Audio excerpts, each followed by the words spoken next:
All right, looking back to this past Saturday's game, I really thought our offense and defensive staffs really had a good plan going into the game, and the guys executed very well. We, of course, got off to a good start with the pick six by Brian, and that gives you early momentum, and then created another turnover, and we're disappointed we didn't score there. We got a call back due to a penalty.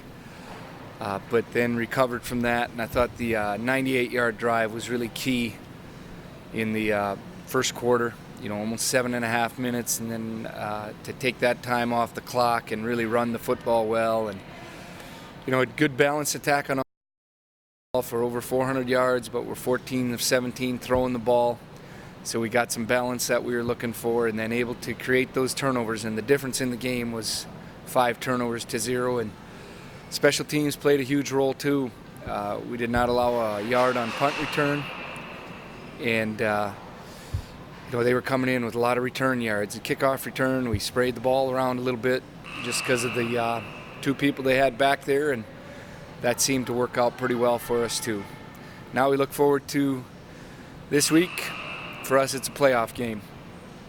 That's the way we're looking at it. That's what it is.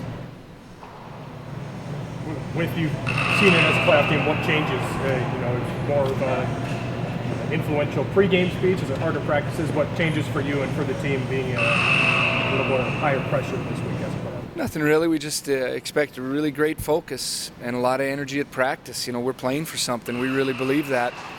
And, when you can play meaningful football in November, that should be really exciting, because that's what we sell in our recruiting process. That's what University of North Dakota football, that's the vision we have for it, to be competing for playoffs and conference championships. And we aren't in a conference championship hunt, but we're sure in a playoff hunt here now, and it's exciting for us, and we need to really be focused in our preparation. Nothing really changes our routine. We think we do things in a good way, preparing for big games, but we sure should have really good focus.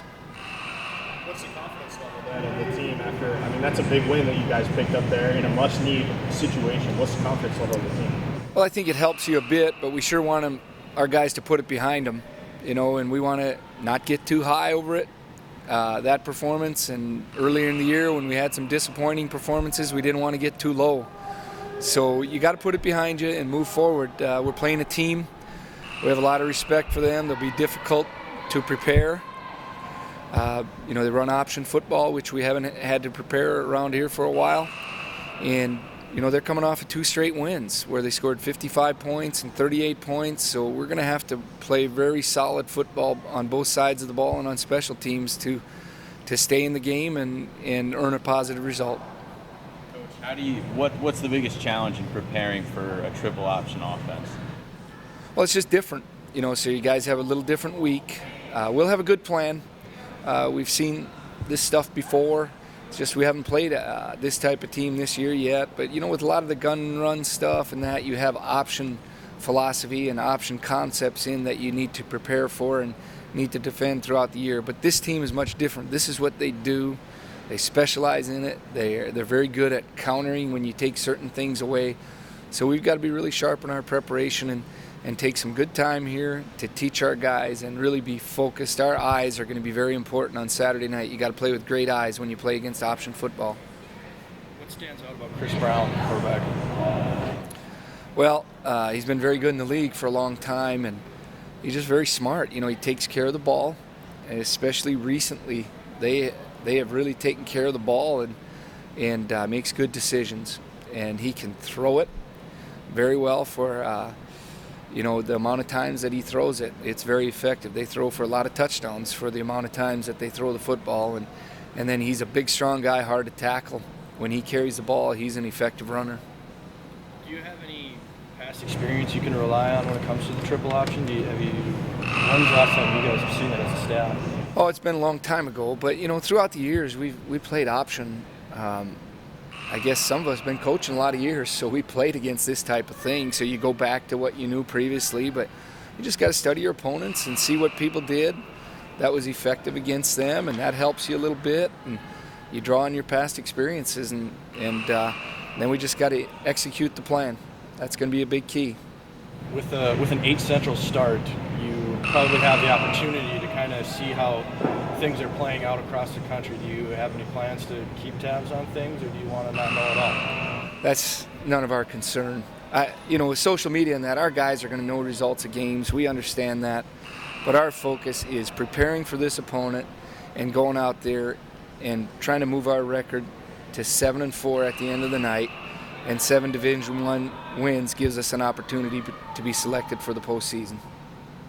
You touched on it earlier, but the last couple of weeks, knowing that you needed to win to keep these postseason hopes alive, what have you been most pleased with how your team's prepared and kind of approached those games? Well, I thought our desire was pretty high. Our intensity was really high in the last 2 games. In 2 different games. One was a back and forth game that we had to win in the end. This one, we got off to a fast start and fortunately got out in front. And then we still challenged our team at half on Saturday. We had to come out and reestablish the momentum and learn how to play with that lead too. And we're able to control the ball for 11 minutes in the third quarter. So I thought we did a pretty good job of handling that situation.